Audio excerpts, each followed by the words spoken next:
ओम नमो भगवते वासुदेवाय। ओम नमो भगवते वासुदेवाय। ओम नमो भगवते वासुदेवाय। कृष्णाय वासुदेवाय देवकी नंदनाय च नंदगोपकुमाराय गोविंदाय नमो नमः। जय श्री कृष्ण चैतन्य प्रभु नित्यानंद श्री अद्वैत गदाधर शिवासादि गौर। हरे कृष्णा कृष्ण कृष्ण हरे हरे, हरे राम राम राम हरे हरे। हरे कृष्णा। उदयपुर भक्तवृंद, बेंगलोर भक्तवृंद, फेसबुक के भाग्यशाली भक्तों, आप सबको बलराम पूर्णिमा रक्षाबंधन की लख लख बधाई हो। बलराम पूर्णिमा भगवान श्री बलराम जी का आविर्भाव का तिथि है और वैसे सामान्य रूप से सनातन इसको रक्षाबंधन के नाम से भी जाना जाता है। रक्षा का मतलब है रक्षा करने वाला, और बंधन का मतलब सूत्र बांधा जाता है जिससे रक्षा होती है। तो रक्षा कौन करेगा? असल में रक्षा करता है गुरु। किसकी? आत्मा की। कहाँ से जाने से? अधोगति जाने से, जन्म मृत्यु के चक्कर में भटकने से बचाता है। तो गुरु जी है और सारे गुरुओं का आदि स्रोत बलराम जी है, वो आचार्य तत्व है। तो आज बलराम जी के इसी दिन पे बलराम जी के तत्व को समझेंगे। बलराम और बलराम जी की शिक्षाएं। तो पहले बलराम जी के तत्व का समझते हैं। तत्व का मतलब बलराम जी है क्या? जैसे भगवान श्री कृष्ण कहते हैं, जन्म कर्म च मे दिव्यम एवं यो वेति तत्वतः। जो मुझे तत्व से, मेरे तत्व, जन्म को जो तत्व से जानता है, मेरे अवतार लेने को जो तत्व से जानता है, तो ऐसे बलराम जी कृष्ण से अलग नहीं है। तो यहाँ एक बात आज समझनी चाहिए। हमारा कृष्ण भावना में मुख्य उद्देश्य भगवान श्री कृष्ण का, राधा कृष्ण के चरणों में प्रेम की प्राप्ति करना। ये हमारा परम लक्ष्य है, ये पांचवा पुरुषार्थ है। हाँ, प्रेम पंचम पुरुषार्थ, पुमार्थो महान, महाप्रभु ने कहा है। तो ये हमारे को कृष्ण प्रेम मिलेगा केवल महाप्रभु की, चैतन्य महाप्रभु की कृपा से ही ये संभव है। इसलिए चैतन्य महाप्रभु के लीला चरितमृत में विशेष रूप से जितना बलराम जी का तत्व स्पष्ट रूप से बहुत साफ स्थापित किया गया है और कहीं नहीं है। तो श्री चैतन्य चरितमृत के आदि लीला में 5वें अध्याय के 4 से 11 श्लोक तक बलराम जी के तत्व का श्रवण करेंगे और फिर बलराम जी के लीलाओं का, के कुछ शिक्षाओं का श्रवण करेंगे। सर्वावतारी कृष्ण स्वयं भगवान। सर्व अवतारी मतलब जितने अवतार होते हैं उन सब का स्रोत, उनका उद्गम स्थान वो है भगवान श्री कृष्ण। सर्व अवतारी कृष्ण स्वयं भगवान। स्वयं भगवान श्री कृष्ण सब अवतारों का सार है। सब अवतार उनसे निकलते हैं। तहारा द्वैत्य देह श्री बलराम। तहारा मतलब श्री कृष्ण का, द्वैत्य देह मतलब दूसरा शरीर। शरीर हमारे जैसा नहीं है, ये शरीर सच्चिदानंद है, वो उसका दूसरा शरीर। इसका मतलब पहला विस्तार। भगवान एक से अनेक, विष्णु तत्व में एक से अनेक होते हैं। तो पहला जो भगवान का विस्तार है श्री कृष्ण का, तहारा द्वैत्य देह श्री बलराम। तो उनका दूसरा शरीर श्री बलराम जी है। और तब कहते हैं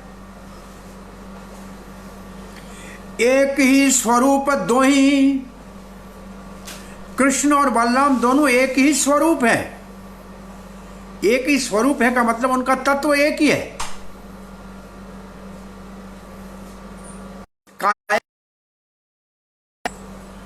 वो अलग है। बोले क्या, उसमें क्या अंतर है? कृष्ण लीला रसाय, उसमें अंतर क्या है? श्री कृष्ण का स्वरूप श्याम वर्ण है, वो श्याम सुंदर है, और बलराम जी गौर सुंदर है, वो बहुत सफेद जलधर, पानी से भरे हुए बादल जैसे घनश्याम है। बस इतना अंतर है। आद्य काया विहु, काया विहु, काया विहु का मतलब कृष्ण ने अपने शरीर से पहला विस्तार किया। काय के लिए किया? भगवान ने अपना विस्तार किया क्यों? कृष्ण लीला रसाय, भगवान की लीला में सहायता करने के लिए, भगवान की लीला में सहयोग के लिए। तो भगवान की कौन सी लीला है? सृष्टि लीला भगवान की सबसे बड़ी लीला है। भगवान इस जगत की सृष्टि करते हैं, ऐसे अनंत कोटि जगतों की सृष्टि करते हैं, जीवों को भगवान को पाने का मौका देते हैं। प्रलय काल में सब जीव सो जाते हैं अपने कर्मों के साथ, और भगवान करुणा करके, कृपा करके सृष्टि लीला से उनको जगाते हैं। जैसे माँ बच्चे को जगाती है सुबह, ऐसे भगवान प्रलय की नींद से जगा के सबको कहते हैं उठो, भगवान का भजन करो, हरि गुण गाओ और हरि के धाम जाओ। तो ये भगवान की लीला है। उसमें सहायता के लिए बलराम जी जो है पहला विस्तार है। कहां से विस्तार होता है बलराम जी का? भगवान श्री कृष्ण के सीधे हाथ की तरफ से बलराम जी का प्रकट्य होता है, और वाम भाग की तरफ से, उल्टे हाथ की तरफ से राधा रानी का प्रकट्य होता है। इन दोनों का एक ही उद्देश्य है, और दोनों गौर वर्ण के हैं, और दोनों का एक ही उद्देश्य है, श्री कृष्ण की सेवा करना, श्री कृष्ण को प्रसन्न करना, श्री कृष्ण के प्रेम में स्वयं तो परिपूर्ण है और दूसरों को कृष्ण के चरणों में लाना। ये दोनों गुरु के ऊपर कृपा करते हैं, तब गुरु इस संसार के अंदर लोगों को भगवान की सेवा में लगा सकते हैं। तो गुरु किसका प्रतिनिधि है? राधा रानी का और बलराम जी का। राधा रानी का कृपा की मूर्ति है। जैसे हम देखते हैं श्री प्रभुपाद को कृष्ण कृपा मूर्ति, तो कृपा किसकी? कृपामयी राधा है, दयामयी राधा है, उसकी मूर्ति है गुरु। गुरु कृपा करते हैं, गुरुदेव कृपा बिंदु, गुरुदेव जो कृपा का एक ड्रॉप देते हैं, एक बिंदु देते हैं, तो संसार के सारे कलमश और रोग नाश हो जाते हैं और भगवान की भक्ति जागृत हो जाती है, भक्ति का बीज देते। श्री कृष्ण नवदीपे श्री चैतन्य चंद्र, वही श्री कृष्ण भगवान नवदीप में 523 साल पहले श्री चैतन्य महाप्रभु के रूप में आए। से बलराम संगे श्री नित्यानंद, वही बलराम नित्यानंद के रूप में चैतन्य महाप्रभु के संग में आए। दोनों के कोई अंतर नहीं है। अब एक बात कही जा रही है कि भगवान का सहायक कैसे, सहायक कैसे हैं? सृष्टि लीला में सहायक करते हैं, और भगवान की जो भी लीलाएं हैं उनमें सहायता करते हैं। शेष हैं संकर्षण, ये बलराम जी का एक नाम है। जन्म से पहले भगवान श्री कृष्ण ने, भागवत के 10वें स्कंद में ये कथा आती है कि 6 पहले गर्भ देवकी के कंस ने जन्म लेते ही पत्थर के ऊपर पटक के मार दिया। 7वें गर्भ में बलराम जी आए। देवकी माता के 7वें गर्भ में बलराम जी आए भगवान श्री कृष्ण का आसन बनाने के लिए, क्योंकि भगवान का आसन बलराम जी है, शेष के ऊपर भगवान शयन करते। लेकिन भगवान ने देवी को मंगाकर आकाश में अपने गोलोक धाम में देवी को आदेश दिया, बलराम मेरा धाम है। बलराम मेरा धाम है का मतलब है ये चाहे इस भौतिक जगत की सृष्टि का कार्य हो या आध्यात्मिक जगत के सारे मेंटेनेंस का कार्य हो, क्योंकि आध्यात्मिक जगत की सृष्टि तो होती नहीं है, भगवत धाम की सृष्टि नहीं होती है, लेकिन वो सारे का सारा धाम बलराम जी है। बलराम जी अपने आप को विस्तृत करके आध्यात्मिक जगत पूरे का जो है वो जो है उसका संभालते हैं उसको, और भगवान की सारी लीलाओं में शेष के रूप में साथ रहते हैं। और शेष की भी परिभाषा ये है कि जो अभी पहली वो बात करते हैं कि भगवान ने कहा कि ये है तो नित्य रोहिणी का पुत्र,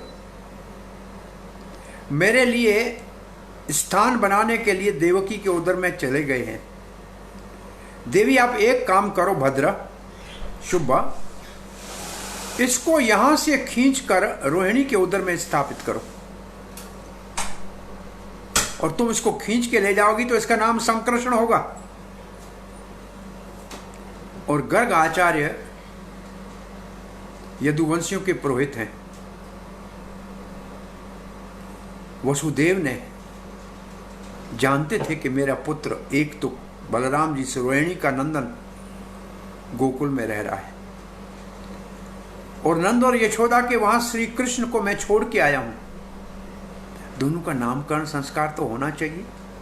तो गर्ग आचार्य जब नामकरण संस्कार करने गए तब बलराम जी के 3 नाम रखे जो भगवान श्री कृष्ण ने उनके प्रकट से पहले योग माया को बताया था। पहला नाम कहा कि आप इसको खींच के ले जा रही हैं, इसके लिए इसका नाम संकृष्ण होगा।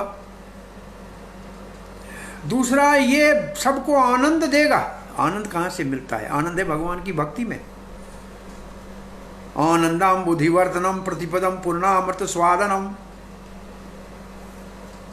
आनंद तब मिलता है जब भगवान के नाम का उच्चारण करते हैं, और भगवान का नाम इतना मीठा है, इतना मधुर है, उसके इतना अंदर इतना रस है, और इतना रस है उसके अंदर कि लाखों करोड़ कान हो तो भी पूरे नहीं पड़ते हैं। रूप गोस्वामी कहते हैं करोड़ तुंडावली, करोड़ मेरी जबान हो कि आपके नाम का उच्चारण करें। तो ये जो भगवान का नाम है ये आनंद, और ये जपाने वाला जितने विश्व भर में नाम जपाने का कार्य कर रहे हैं वो सब कृष्ण बलराम जी की शक्ति से हो सकता है। प्रभुपाद जी प्रवचन 77 में देते हुए भुवनेश्वर में कहते हैं बलहीने न बलदेव की कृपा के बगैर कोई भी अपने आप की पहचान नहीं कर सकता है, न भगवान को पहचान सकता है, न आत्मा को पहचान सकता है। बलराम जी की कृपा के अतिरिक्त कोई भी आत्म साक्षात्कार कर ही नहीं सकता है, आध्यात्मिक रास्ते पे चल ही नहीं सकता है। ये आचार्य तत्व है। भगवान श्री कृष्ण सबके लिए पूजनीय, आराधना करना, उनसे प्रेम करना, और प्रेम दिखाने, प्रेम कैसे प्रकट करेंगे, सेवा करना, ये सब जीवों का धर्म है। इसलिए चैतन्य चरित्र में लिखा है एकल ईश्वर कृष्ण आर सब धृत्य। भगवान ही एक स्वामी है, बाकी सब सेवक हैं। लेकिन सेवक हैं हम, हमको सिखाए कौन कि हमको सेवा करनी है भगवान की? नहीं तो इस दुनिया में सभी लोग अपने आप को स्वामी मानते हैं, समझते हैं कि हम ही दुनिया में भोग करने के लिए हैं, जबकि हमारा काम भोग करना नहीं है। हमारा मुख्य उद्देश्य है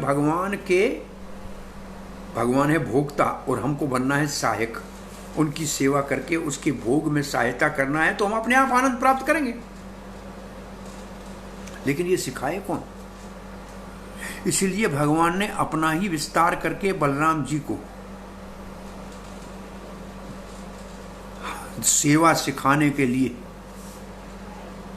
राधा रानी को प्रेम सिखाने के लिए, सेवा और प्रेम का संपुट होगा दोनों का मिलन होगा। एक ब्रज में एक अद्भुत लीला है।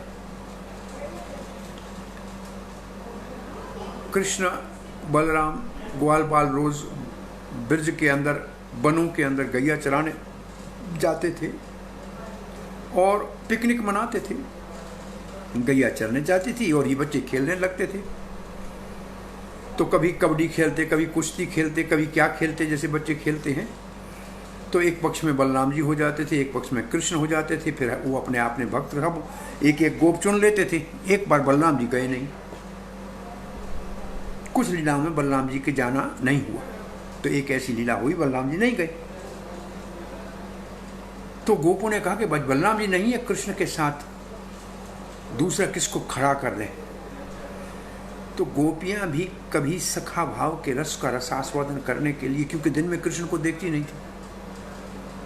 कृष्ण ग्वाल बालाओं के संग तो सुबह चले जाते थे भोर में गैया चराने के लिए, और शाम को गोधूली के समय आते थे गोपियां गोप वेश धारण करके चली जाती थी वन में, और दूर दूर से उनका दर्शन करती थी। तो आज गोपू ने राधा रानी को कृपा करके कहा कि आप बलराम जी का वेश धारण कर लो। राधा रानी को कपड़ा तो वो भी नीला पहनती है, आज उसको नीली साड़ी की बजाय नीली धोती करा दी, और बलराम जी जैसा पगड़ी वगड़ी बांध कर और अच्छी तरह से साक्षात बलराम जैसे, क्योंकि रंग में तो कोई भेद है नहीं। आज बलराम जी की जगह राधा रानी जो है वो गोरी जो है वो दाऊ जी बनी। और फिर जब कुश्ती होने लगी आपस में, तो कृष्ण और बलराम जी जब आपस में मिले तो राधा कृष्ण मिले, और राधा का स्पर्श होते ही कृष्ण आश्चर्यचकित हो गए कि ऐसा कभी मुझे हुआ नहीं, क्या हो रहा है। और ये तो समझने की बात है, कृष्ण तो राधा के बस में हो जाते हैं। कृष्ण का नाम है मदन मोहन और राधा राम का नाम है मदन मोहन मोहिनी, और कृष्ण आकर्षित हो गए। बड़ा आश्चर्य लगा कि बलराम जी के साथ हमेशा हम करते हैं कुश्ती, लेकिन आज ये कुछ अद्भुत लग रहा है, क्या बात है। बलराम जी का पक्ष जीत गया। राधा रानी को कृष्ण ने कहा कि ये अभी तो बलराम जी ही समझ रहे थे, लेकिन जब जानते तो सब ही हैं कृष्ण, लेकिन लीला थी कि ये रूप आपका हमें बहुत पसंद है राधा रानी, तो आप हमारे साथ हमेशा रहेंगे इस रूप में। तो हाँ, अटल वन जो आजकल अटल राय चुंगी के नाम से वृंदावन में प्रसिद्ध है, बस उस अटल राय चुंगी से अंदर में राइट साइड, मतलब अगर मथुरा से आएंगे तो राइट साइड पे 100 मीटर जाएंगे तो गोरे दाऊ जी का मंदिर है, कहते हैं गोरे दाऊ जी, वो है राधा रानी। कहा कि इसी रूप में आप भी रहिए हमारे संग में, अटल रहिए, नहीं तो आप तो चंचल हैं, अटल नहीं हो सकते कृष्ण। तो ये जो गोरे दाऊ जी का स्वरूप है साक्षात राधा रानी बलराम जी के स्वरूप में, ये है गुरु तत्व। ये है गुरुओं को, जितने गुरु संसार में, नाम से नहीं, देश से नहीं, गुरु एक होता है जिसका काम है शिष्य को भगवान के प्रेम, भगवान का प्रेम और भगवान की सेवा की शिक्षा दे। ये सब राधा रानी के प्रतिनिधि है, बलराम जी के प्रतिनिधि है। तो बलराम जी का हम कह रहे थे, बलराम जी कृष्ण से प्रकट होते हैं। माया मात्र काया में भेद है, एक गोरा है और एक सांवला है। अब क्या करते हैं बलराम जी? संकृष्ण कारुण तोयशाई। एक तो संकृष्ण, महासंकृष्ण आदि, पहला संकृष्ण बलराम जी, उसमें से निकलते हैं 3 विष्णु, वही अपने आप को 3 विष्णु में परिवर्तित करते हैं। काय के लिए? सृष्टि के लिए। कारुण तोई, तोई कहते हैं जल को, जिसको हम कहते हैं कारुण दक्षाई विष्णु, उदकशाई, उदक मतलब जल। कारुण सागर में शयन करने वाले विष्णु, जिसको महाविष्णु कहते हैं, जिसके रोम कोपों से कई ब्रह्मांड प्रकट होते हैं, वो बलराम जी का विस्तार है। कारुण तोई विष्णु गर्भ साई च, और गर्भ सागर के ऊपर शयन करने वाले विष्णु, जिसके पेट में ब्रह्मांड होता है और जिसकी नाभि से कमल और उसके ऊपर फूल और उसके ऊपर ब्रह्मा जी का जन्म होता है। ये बलराम जी का दूसरा विस्तार है। पयोधी, पयोधीशाही, पयो कहते हैं दूध को, और पयोधीशाही का मतलब दूध सागर में शयन करने वाले विष्णु, जिसको हम क्षीरोदक्षाई विष्णु कहते हैं, जो परमात्मा सबके हृदय में कण कण में है। ये तीनों बलराम जी का विस्तार है। शेष, चौथा शेष। भाई ये सृष्टि होगी तो कहाँ होगी? धरती के ऊपर होगी। तो धरती को धारण कौन करेगा? धरा धराय, धरणी धराय। ये धरणी है, धरती है, इसको आधार, हाँ, सपोर्टर ऑफ दिस प्लैनेट अपने फण के ऊपर करते हैं। शेषा, शेष के रूप में। च यस्या अंश कलहा च नित्या, ये सारे ही बलराम जी के अंश और कलाएं हैं। कोई अंश है, कोई कला है। नंदाख्या राम शरणम ममास्तो, ऐसे बलराम जी का हम शरण लेते हैं जो 5 में विस्तृत होकर, 1 से 5 होकर श्री कृष्ण के लीला के सहायक बनते हैं।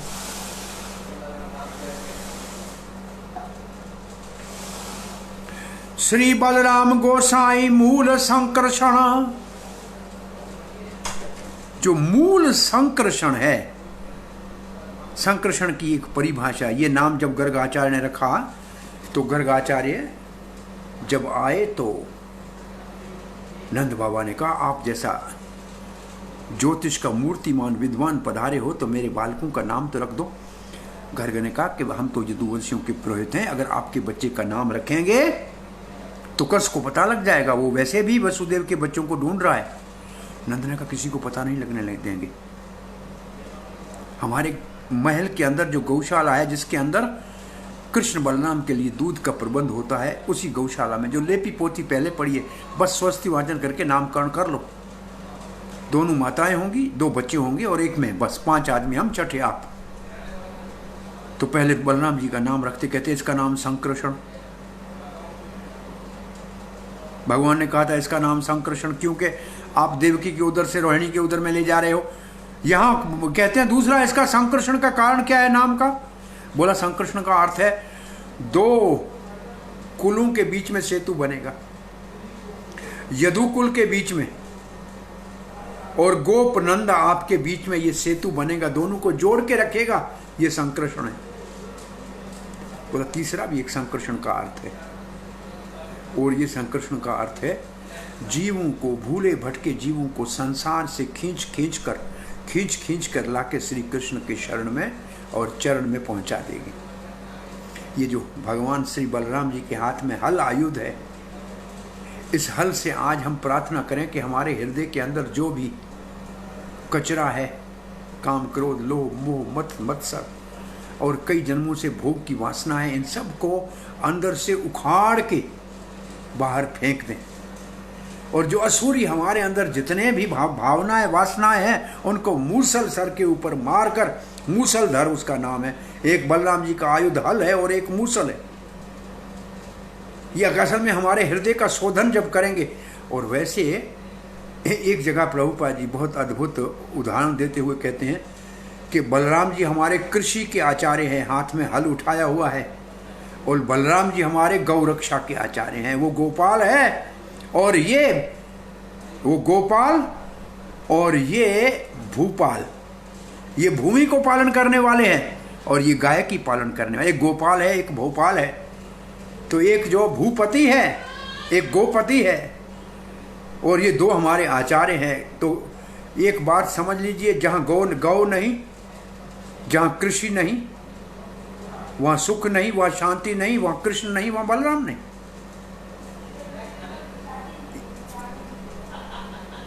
सब लोग अपने जीवन में हरा भरा होना चाहते हैं, हमारा जीवन हरा भरा हो, सुख समृद्धि हो।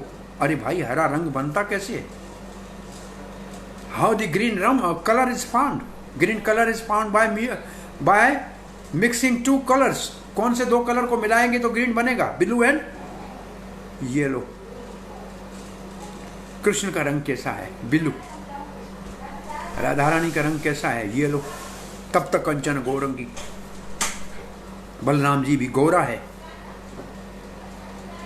ये जहां राधा कृष्ण है, जहां कृष्ण बलराम है, वहां हरियाली है, वहां सुख है, वहां शांति है, वहां समृद्धि है। और जो पृथ्वी से नहीं जुड़ा, जो गौ से नहीं जुड़ा, वो कृष्ण बलराम से नहीं जुड़ सकता है, वो राधा कृष्ण से नहीं जुड़ सकता है। इसलिए ये बहुत महत्वपूर्ण है। यही हमारी संस्कृति की समृद्धि थी, और इसको आज आधुनिक, जिसको कहा जाए कि मैकेनिकल और मशीनों ने निस्त नाबूद कर दिया है, समाप्त कर दिया है। इसलिए कहीं सुख नहीं, शांति नहीं। गौ हत्या हो रही है, और जहां गौ का रक्त धरती पे गिरता है तो ये ऐसी महामारी, जैसे अब पूरा विश्व हाहाकार कर रहा है करुणा के कहर से, ऐसे सुनामी, ऐसे बड़े संकट और महाभारी जो है युद्ध और महामारी आती है, उसका कारण ये है जो हमने अपने धर्म के अंदर, ये भगवान अवतार लेके अपने कंधे के ऊपर हल उठा के कृषि का काम करते हैं, और हम सब जाके कारखानों के अंदर प्रभुपाद कहते हैं नट और बोल्ट बनाते हैं। क्या नट बोल्ट खाने से पेट भरेगा कि अनाज खाने से पेट भरेगा?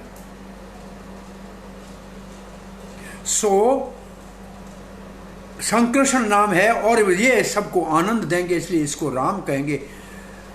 प्रभुपाद जी लिखते हैं कि 10 अवतार स्तोत्र के अंतर्गत आचार्यगण कहते हैं कि 3 राम है भारत संस्कृति में। एक श्री रामचंद्र मर्यादा पुरुषोत्तम, एक परशुराम धर्म रक्षक, अधर्म का विनाश करने वाला, और तीसरा बलराम, ये भी राम है। एक इसका नाम राम होगा और एक इसका नाम बलभद्र होगा। इसके पास बल होगा, ये बड़ा बलशाली होगा, लेकिन इसका बल कल्याणकारी होगा, भद्रा करने वाला होगा। तो श्री भगवान श्री बलराम गोसाई मूल संकर्षण है। पंच रूप धरी कौरे कृष्णेरा सेवना। 5 रूप से कृष्ण की सेवा करता है। 5 रूपों का वर्णन करें, उसके साथ 5 रसों में कृष्ण की सेवा करता है। बलराम सर्व्स कृष्णा इन 5 मेलोस, 5 रसों में सेवा करता है। 7 रस में धाम बन जाता है, आसन बन जाता है, सब कुछ कृष्ण का क्या जो पैराफेरलिया है, जो कृष्ण की सामग्री है, वो सब बलराम जी का विस्तार है। उनका सोने के आसन, पलंग से लेके बैठने के आसन से लेके सब कुछ बलराम ही विस्तृत होता है। दास रस में तो बलराम जी सदा ही कृष्ण के सेवा करने के लिए तत्पर रहते हैं। सखा में तो सखाओं के संग में सखा है ही, लेकिन बड़े भाई के नाते वात्सल्य रस का भी मूर्तिमान स्वरूप है। और माधुर्य रस में अनंग मंजरी के रूप में राधा रानी के सेवा में, गोपियों की संग में बलराम जी अनंग मंजरी बन के माधुर्य रस का भी रस आस्वादन करते हैं। तो 5 रस में भी सेवा करते हैं और 5 रूप में भी सेवा करते हैं। तो ये 5 रूप कौन से, अभी जिनके नाम लिए दोबारा, पहले संस्कृत में लिए हैं, अब मधुर बंगाली में सुन लीजिए। आपने कोरे न कृष्ण लीला रसाय, अपने आप कृष्ण की लीला में सहायक बनते हैं। राम जी के संग लक्ष्मण के रूप में आते हैं, कृष्ण के संग बलराम जी के रूप में आते हैं, चैतन्य महाप्रभु के संग में नित्यानंद के रूप में आते हैं।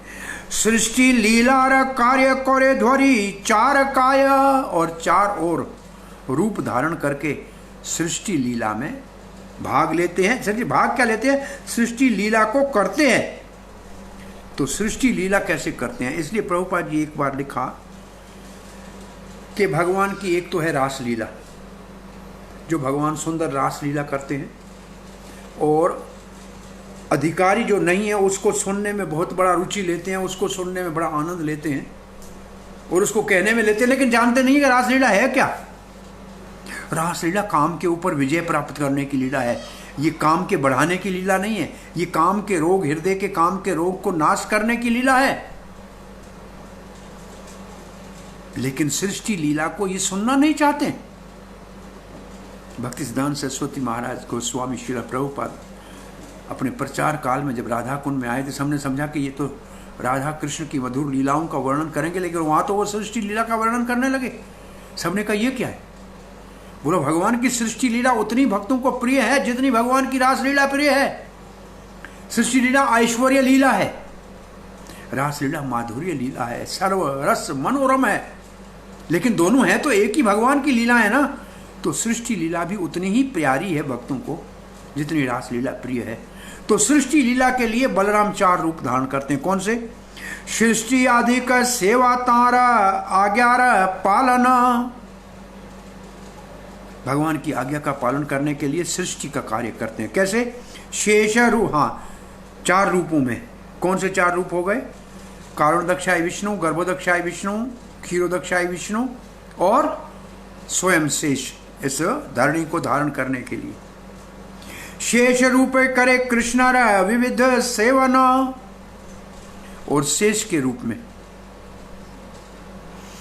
शेष की एक परिभाषा है, जो कार्य भगवान नहीं करते हैं, जो बचे हुए शेष कार्य हैं वो सब श्री बलराम जी करते हैं। भगवान श्री कृष्ण तो केवल मधुर लीलाएं करते हैं, बाकी सारे कार्य, सृष्टि का कार्य बलराम करते हैं, असुर संहार का कार्य भी बलराम करते हैं। ये सारे कार्य, जो सारे अवतार कहाँ से आते हैं? गर्भोदक्षाय विष्णु से आते हैं। सारे अवतार जितने हैं गर्भोदक्षाय विष्णु से आते हैं, क्षीरोदक्षाय विष्णु से आते हैं। और ये दोनों कहाँ से निकले? बलराम जी से। इसका मतलब सारे अवतारों का सर्वोच्च स्रोत तो बलराम जी, और धर्म की स्थापना ये करते हैं, असुरों का संहार ये करते हैं। श्री कृष्ण तो केवल बांसुरी बजाते हैं, ग्वाल बाल और गोपियों के संग में मधुर मधुर विहार करते हैं, बस उनका यही काम है।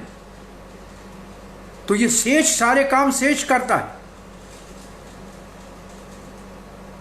जो शेष काम है वो शेष करता है। एक महात्मा कहते थे, सीता के साथ राम जी रमण करेंगे, लेकिन शूर्पणखा का नाक काटने और कान काटने का शेष काम शेष बलराम जी करेंगे। ये तो लक्ष्मण जी का कार्य है, ये शेष कार्य तो उनको ही करने। अब देखेंगे तो बलराम जी भी तीर्थों का भ्रमण करने गए हैं, नित्यानंद भी तीर्थों का भ्रमण करने गए हैं, ये सिखाने के लिए कि ये सब भगवान की लीला स्थलियों का भ्रमण करना चाहिए। तो ये 4 रूपों में आज्ञा का पालन करके सेवा करते हैं बलराम जी। सर्वरूपे आस्वाद्य कृष्ण सेवा आनंद, इन सब रूपों में बलराम जी श्री कृष्ण की सेवा का आनंद स्वयं लेते हैं और दूसरों को सेवा में लगाकर आनंद प्रदान कराते हैं। सेई बलराम गौर संगे नित्यानंद, वही बलराम चैतन्य महाप्रभु के संग में नित्यानंद के रूप में आए हैं। तो ये है तत्व। तो आज बलराम जी का तत्व क्या हुआ? भगवान श्री कृष्ण का प्रथम विस्तार, और जिस विस्तार के माध्यम से सृष्टि, पूरी सृष्टि का कार्य, और सृष्टि के कार्य के बाद दूसरा कार्य आध्यात्मिक जगत की सब चीजें बनना, और तीसरा भगवान के अवतार काल में उनके साथ में लीला का सहायक बनना। ये बलराम जी का तत्व है। और ये सेवा सिखाना, गुरु, प्रथम गुरु आदि आचार्य बलराम जी। इसलिए ये प्रभुपाद जी के शब्द हैं, नायम आत्मा बलहीने न लभ्य। बलदेव की कृपा नहीं है, बलदेव के बगैर कोई भी ना अपने आत्मा को ढूंढ पाएगा, ना आत्मा के स्वरूप को ढूंढ पाएगा, ना आत्मा के आनंद की प्राप्ति कर सकेगा। बलराम जी की कृपा से ही ये संभव है। और अब एक बलराम जी के सारे लीलाएं और उनकी महिमा का एक स्तोत्र है, उसको पाठ कर लेते हैं। सुबह भी हमने इसका पाठ किया था, ये बड़ा अच्छा सुंदर गर्ग संहिता में बलराम जी के इस स्तोत्र में 8 श्लोकों में सारी लीलाएं आ जाती हैं। और फिर शिक्षा बलराम जी की आज सुबह हमने बोली थी, अगर समय मिलेगा तो करेंगे। पहला है देव देव भगवान कामपाल नमोस्तुते। बलराम जी आप देवताओं के आदि देव हैं, आप सबकी इच्छा पूरी करने वाले हैं। हमारी इच्छा क्या है? कृष्ण का प्रेम प्राप्त करना। और इस इच्छा को पूरी करने की आप हमारे ऊपर कृपा करते हैं, हम आपको नमस्कार करते हैं। नमो अनंताय शेषाय। आप अनंत हैं, अनंत, आपके अनंत अनंत के रूप में आप भगवान इस धरती को धारण करते हैं, अनंत शेष के रूप में धरती को धारण करते हैं। साक्षात रामाय, आप सबको आनंद देने वाले साक्षात राम हैं, राम कहते हैं आनंद को। ते नमः, आपको नमस्कार करते हैं। धरा धराय पूर्णाय, आप इस धरती को धारण करते हैं, आप परिपूर्ण है। स्वधामेने शीर पाण्ये, अब भगवान का धाम है, आपके हाथ में हल है। शीर कहते हैं हर को, हल को, और पाणे कहते हैं हाथ को। सहस्र शीर्षे नित्यम, आपके हजारों फन हैं, और ये पृथ्वी इस फन के ऊपर एक राई के दाने की तरह, मस्टर्ड के सीड की तरह पड़ी है, आप उसको धारण करने वाले हैं। नमः संकृष्णाय, हे संकृष्ण, हम आपको नमस्कार करते हैं। और अब लीला की बात आती है। रेवती रमणा, रेवती बलराम जी की नित्य प्रियसी है। रेवती, महाराज रेवत की पुत्री, जिसका विवाह रेवत महाराज विवाह करने के लिए ब्रह्मा जी से पूछने गए थे, और ब्रह्मा जी के लोक में थोड़ा विलंब हो गया, वहाँ गान चल रहा था गंधर्वों का। ब्रह्मा जी ने पूछा कैसे पधारे रेवत कुमार? बोला मेरी बेटी रेवती का विवाह करना है, ये राजा पृथ्वी पे हैं। बोला वो तो समय समाप्त हो गया, ब्रह्मलोक में 10 मिनट बीचे तो नीचे तो 10 युग बीत गए। लेकिन बलराम जी इस वक्त में यदुवंश श्रेष्ठ यदुमणि है, आप ले जाइए, रेवती का विवाह उनके साथ कर दीजिए। तो आज भी रेवती और बलराम जी, दाऊजी, जो ब्रजमंडल में दाऊजी हैं, वहाँ बहुत सुंदर बड़ा बलराम जी का 8 फुट का कोई विग्रह होगा, 7 फुट का, और उसके सामने रेवती सामने खड़ी है देवी। तो ये रेवती रमण है। रेवती रमण त्वम वही, आप ही तो रेवती रमण हो। बलदेव अच्युत अग्रज, बल के आप देव हो। सब कौन सा बल? वो बल जिससे आत्मा का साक्षात्कार किया जाए, वो बल जिससे भगवान की सेवा की जाए, जिस बल को कोई भी रास्ते में रुकावट न डाले, अप्रतिहिता जो भक्ति करे, जिस भक्ति में कोई रुकावट नहीं पड़े, वो बलराम जी की कृपा से प्राप्त होती है, और बलराम जी के प्रतिनिधि गुरुजनों की कृपा से प्राप्त होती है। अच्युत अग्रज, भगवान श्री कृष्ण के बड़े भाई के रूप में आए, लक्ष्मण के रूप में छोटे भाई बन गए। तो बहुत से ऐसे कार्य करने पड़े। राम जी के कहने के ऊपर सीता को वन में छोड़ के आने के लिए जाना पड़ा वाल्मीकि जी के आश्रम में। सीता के लिए अग्नि परीक्षा के लिए लकड़ी लाके खड़ी करनी पड़ गई। लेकिन आज बलराम जी ने, लक्ष्मण ने सोचा कि अब कृष्ण की लीला में बड़ा भाई बन के जाऊँगा, छोटा बन के सब कुछ मानना पड़ता है, बड़ा बनूंगा तो आज्ञा करूँगा। तो आज पहले आ गए बड़े अग्रज, अग्रज का मतलब बड़े भाई। अच्युत अग्रज हल आयुध, आयुध कहते हैं हथियार को, हल आपका हथियार है, यही आपका शस्त्र है, हाँ शस्त्र है। और प्रलंबघ्न, प्रलंबासुर का वध करने वाले। ये कृष्ण लीला में, ब्रज की लीला में 2 असुरों का वध बलराम जी ने किया है। वृंदावन की लीला में पहला धेनुकासुर का, जो गधे की तरह भार उठा के घूम रहा था, और सुख न स्वयं खा ले रहा था, न किसी और को लेने दे रहा था, और उसका बलराम जी ने उद्धार किया। ये धेनु का सिर उद्धार की लीला है। हम सब के हृदय में ये गधे की तरह मजूरी करके जिंदगी भर ऐसे भागा दौड़ी करके और झूठे बुद्धि के द्वारा अपने आप को प्रतिष्ठित और सम्मानित करना, ये धेनु का सुर का दोष है। और इस अपराध का बलराम जी घनन कर सकते हैं केवल गुरु के रूप में, और कोई नहीं कर सकता है। ये देह का अध्यास भी है, अहंकार भी है, गधापन भी है। तो एक और दूसरा प्रलंबासुर का वध किया, जो बेश बदल के ग्वालबाल बन के आ गया। और इसको भी कहते हैं, भक्ति विनोद ठाकुर कहते हैं, ये निर्विशेषवाद है। हाँ, मैं भी ग्वालबाल, आप भी ग्वालबाल। अरे कोई भी ग्वालबाल थोड़ी है, ग्वालबाल भगवान के नित्य सखा है। जो ग्वालबाल बन सकता है वो कृष्ण बनने का भी, जैसे मायावादी करते हैं, ऐसे हम भी भगवान बन जाएंगे। मैं ही भगवान तुम ही भगवान, तो इसका भी विनाश केवल गुरुदेव की शिक्षा करते हैं। इसलिए प्रभुपाद जी के मंत्र में शून्यवादी निर्विशेष शून्यवादी पाश्चात्य देश तारने, निर्विशेष और शून्यवाद को नाश किया। तो ये शून्यवाद का प्रतीक है कौन, और निर्विशेषवाद का प्रतीक है कौन, प्रलंबासुर। इसका वध केवल बलराम कर सकते हैं क्योंकि गुरु तत्व है। तो रेवती रमण त्वं वै बलदेव अच्युत अक्रज हल आयुध प्रलंब घना पाई माम पुरुषोत्तम, हे पुरुषोत्तम मेरी रक्षा करो, हे पुरुषोत्तम मेरी रक्षा करो। और अब कहते हैं बलाय बलभद्राय, आपका बल बड़ा भद्र है, सबकी रक्षा करने वाला है। ताल अंकाय, आपके रथ के ऊपर ताल वृक्ष का अंक है। ताल वृक्ष बड़ा लंबा ताल, क्योंकि ताल वन के अंदर धेनुकासुर को मारा था और ताल का वृक्ष ही उनकी ध्वजा के ऊपर, रथ के ऊपर विराजमान है। तो जैसे कृष्ण को गरुड़ ध्वज कहते हैं, ऐसे बलराम जी को ताल ध्वज कहते हैं और अर्जुन को कहते हैं कपि ध्वज। भीष्म पितामह सिंह ध्वज थे, उसके ध्वजा के ऊपर शेर का चिन्ह था। तो आगे लिखते हैं ताल अंकाय नमो नमः नीलांबराय गौराय। आप तो नीले कपड़े पहनते हैं, ब्लू कपड़े पहनते हैं। क्यों ब्लू कपड़े पहनते हैं? क्योंकि कृष्ण का रंग नीला है, उससे हमें इतना प्यार है। वो हमारे अंदर भी और हमारे बाहर भी कृष्ण, वो कृष्ण के अलावा और किसी को नहीं देखना चाहते हैं। उनका दर्शन भी केवल कृष्ण का ही करना है और किसी का नहीं करना है।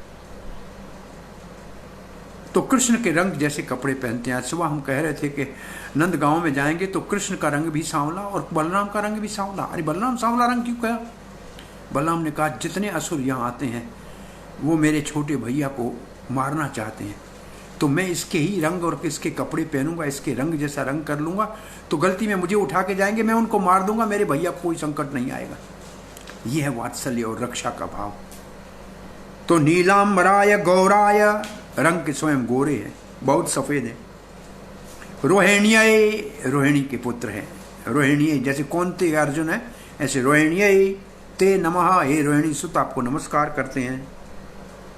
धेनुकारी, अब कौन से असुर मारे हैं? एक आपको सुनाया प्रलंब, और अब और को धेनुकारी, धेनुका के शत्रु, धेनुका को मारने वाले। मुष्टिकरी, ये है मथुरा लीला। मथुरा में कंस के बहुत बड़े रेसलर जो कुश्ती करने के लिए आए थे, मुष्टिक को तो बलराम जी ने पटका और चारों को कृष्ण जी ने। तो मुष्टिकारी, कूटारी, और इन दोनों को मारने के बाद खल तोशल कूट आए, इन सबको बलराम जी ने, और कूट को बलराम जी ने मारा। बलवल अंक, बलवल अंत कहा, बलवल, ये द्वारका लीला के समय जब बलराम जी ने महाभारत के युद्ध में भाग न लेने का निर्णय कर लिया, तब वो नैमिषारण्य में आए और ऋषियों के कहने के ऊपर के एक बलवल नाम का असुर है जो हमारे यहाँ तपस्या में और यज्ञ और पूजा में भंग करता है। तो बलराम जी ने बलवल नाम के एक राक्षस का अंत किया।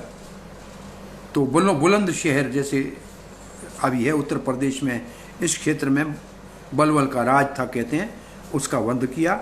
बलवल अंत का रुक्मी अरी, ये भी द्वारका लीला में, रुक्मणी के भाई रुक्मी, कृष्ण से तो उसको बचाया, लेकिन प्रद्युम्न पुत्र अनिरुद्ध के विवाह में जब गए तो चौपट रान खेल रहे थे और बलराम जी को ग्वाला कहा कि इसी नहीं खेल सकता है। तब क्रोध आया और उसी विवाह में, जिस पुत्री का विवाह हो रहा है, उसके पिता का वध कर दिया। रुक्मी अरी, ये रुक्मी भगवान श्री कृष्ण से द्वेष करता था, रुक्मणी का विवाह कृष्ण के साथ नहीं करने दे रहा था। बलराम जी ने उस बाधा को, या रुक्मी आरी, कूप कमारी कुंभनाद हरि तुम ही एवा, ये दो और असुरों का नाम है जो भागवत में तो नहीं मिलता है, अन्य पुराणों में ये दो और असुर है जो बलराम जी ने मारे हैं। कालिंदी भेदनो त्वमसी, कालिंदी का भेदन करने वाले, ये शेरगढ़ के पास जमुना कई धाराओं में बट गई है, बलराम जी ने अपने हल से उसको अपनी ओर खींचा है। और हस्तनापुर कर्कश, और हस्तनापुर सारी को हल से खींचकर जमुना में डुबाना चाह रहे थे। जब जामवती सुत सांबा के विवाह के लिए दुर्योधन की बेटी लक्ष्मणा का अपहरण करके जा रहा था सांबा, तो कौरवों ने बंदी बना लिया था। और बलराम जी ने समझाया, नहीं समझे तो पूरी हस्तिनापुर को जब डुबाने लगे तो हाहाकार मच गया, सबने आके शरण ले लिया, सबने आके शरण ले लिया। नेटवर्क साउंड ब्रेक हो रहा है, ये क्यों नेटवर्क है? खत्म तक टाइम थी गया। कालिंदी भेदनो असी तुम हस्तनापुर कर्कश द्वेदारी। एक और राक्षस मारा था द्वारका लीला में भगवान श्री बलराम जी ने, वो था द्रविड़ गोरंगा। और द्रविड़ गोरेला प्रभुपाद ने लिखा है द्रविड़, ये असल में राम जी की सेना में गया था, लेकिन लक्ष्मण जी का अनादर कर लिया, आचार्य का अनादर कर लिया, वैष्णव अपराध हो गया, परम गुरु अवतार अपराध हो गया।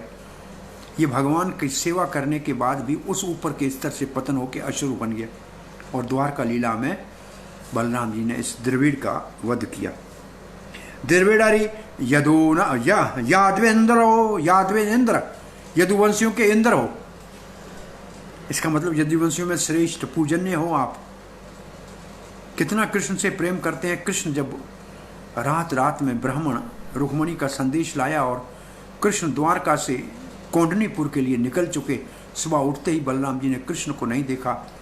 आशंका हुई कि हमारे शत्रु वहाँ जरासंध होगा, शिशुपाल होगा, दंडवकर होगा, विदुरथ होगा, साल्व होगा, एक अक्षौणी सेना लकर दूसरे। सुबह तक तो वहाँ भी वो भी बलराम जी भी पहुँच गए और सबके साथ यदुवंशियों ने युद्ध करके और रुक्मणी हरण में कृष्ण का सेवा किया। तो ये लीला जो है यादवेंद्र ब्रजमंडल मंडन, केवल द्वारका का नहीं यादवों का है, लेकिन ब्रजमंडल का भी ये बहुत सुंदर मंडप, उसका बहुत सुंदर श्रृंगार है। ब्रजमंडल मंडन। अब एक श्लोक है, पूरा करते हैं।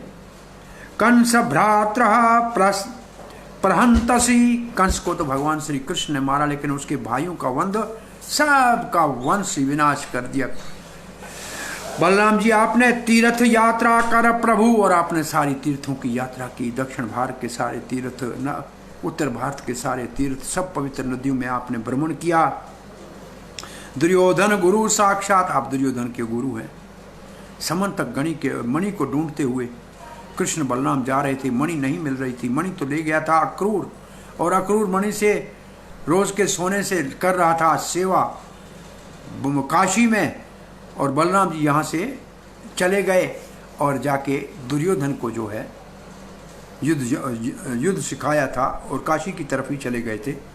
और फिर अब आखिरी शब्द है, दुर्योधन गुरु साक्षात पाही पाही प्रभो, हमारे ऊपर कृपा करो, रक्षा करो, हे बलराम जी हमारी रक्षा करो। जय जय अच्युत देव परा, दे जय जय अच्युत देव परात परा। आप भी अच्युत हैं, कभी अपने भक्तों की रक्षा में चूकते नहीं है। हे अच्युत, आप देवों के देव हैं, परात पर हैं, सबसे ऊपर हैं। स्वयं अनंत दिक अनंत गत श्रुत, अनंत गत, सब रास्तों के ऊपर कोई भी भटका हो वापस लाएंगे और आप कथा सुनाएंगे। श्रोत, सब कुछ सुनना आपसे चाहिए। सुर मुनिंद्र, सुर देवता मुनिंद्र फणेन्द्र चायते।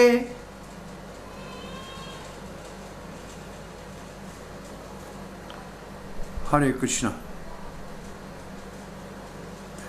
सुर देवता, मुनिंद्र जितने बड़े मुनि हैं, फणेन्द्र जितने बड़े सांप हैं, उन सब के आप स्वामी हो। सुर मुनिंद्र फणेन्द्र चायते, मूसलिने बलिने हलिने नमः। हाथ में मूसल रखते हैं, हल रखते हैं। बली ने, बड़े बलशाली है, आपको हम नमस्कार करते हैं। इन शब्दों के साथ बलराम जी के आवर्धाम भाव पे बलराम जी को प्रणाम करते हैं। हमारे हृदय में जो भी अपराध हैं, दोष हैं, उन सबको से मुक्त करे और भगवान श्री कृष्ण की प्रेमा भक्ति प्रदान करे, में सहायता करे, आशीर्वाद करे। इन शब्दों के साथ आज के बलराम जी के इस सुंदर